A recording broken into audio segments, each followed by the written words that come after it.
எல்லோருக்கும் வணக்கம். நான் உங்களில் ஒருவன். Hi everyone, I am one of you.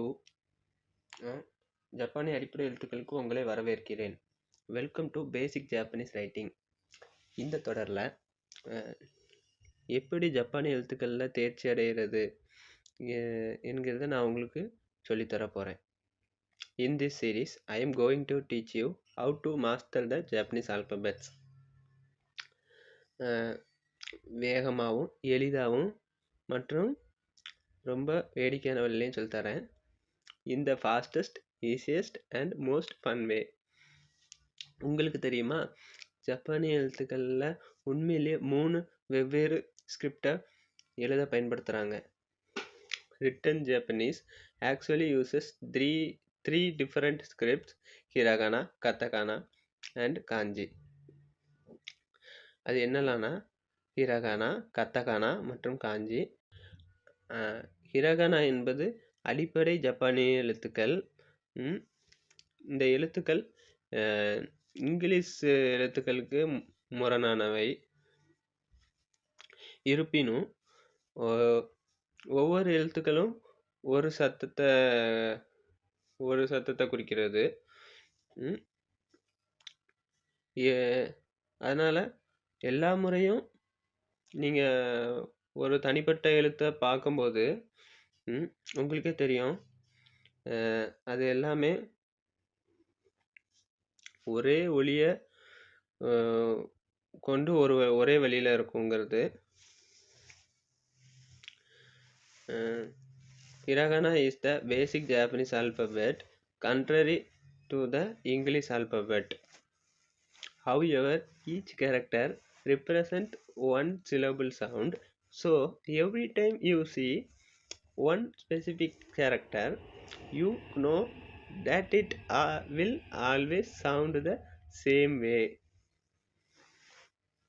இந்த இரண்டாவது ஸ்கிரிப்டா பயன்படுத்தக்கூடிய கதகானா எழுத்து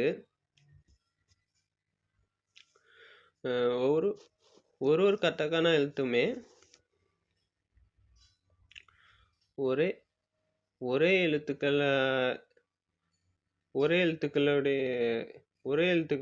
அதாவது ஹிரகானாவுடைய அதே எழுத்துக்களோட எண்ணிக்கையை கொண்டு இருக்கும் தவிர, இருப்பினும் அதோட எழுத்து வடிவம் சின்ன வித்தியாசம் இருக்கும். இதை வெளிநாட்டு வார்த்தைகளை எழுத அதிகமாக பயன்படுத்துகிறாங்க. The second script used in Japanese is katakana. Each katakana character represents the same syllable at this hiragana count apart. However, it is written a bit differently and it is used mostly for foreign words. இந்த 2 எழுத்துக்களையும் வச்சு தான் ஜப்பானிய எழுத்துக்களை உருவாக்குறாங்க. அது எப்படிங்கிறத இந்த தொடரில் கவனமாக பார்ப்போம். There to make up the Japanese alphabet and there will be the focus of this series.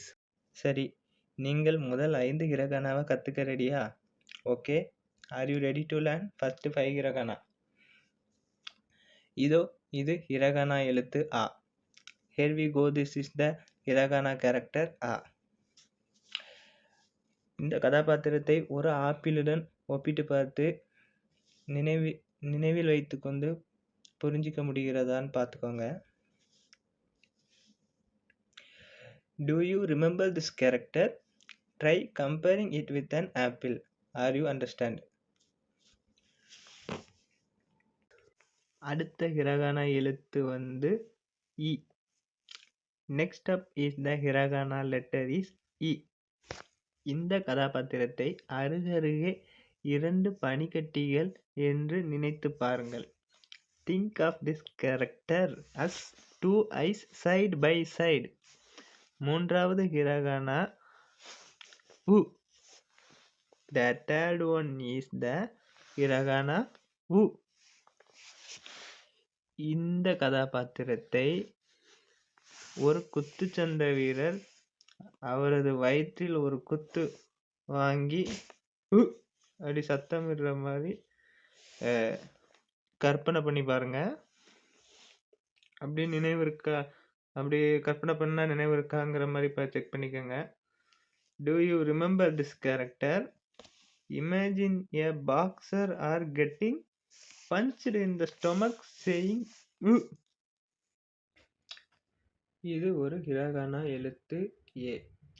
This is one of the hiragana character A. இது பார்ப்பதற்கு ஒரு நிஞ்சா, நல்ல துடிப்பான ஒரு நிஞ்சா ஊண்டுதலோட இருக்கிற மாதிரி தெரியுதா? It looked like an energetic ninja push. இப்போ நம்ம இந்த பாடத்தோடைய கடைசி எழுத்தான ஹிரகானாவோட ஓ பார்க்க போகிறோம். Now our final character for this lesson, the hiragana O. இப்போ நீங்கள் இதை பார்த்து ஒரு யூஎஃப்ஓவா நினைச்சிக்க முயற்சி பண்ணிக்கோங்க, அல்லது நினைவு கொள்ள முடியுதான்னு பார்த்துக்கோங்க. To remember or try to think of it as a UFO.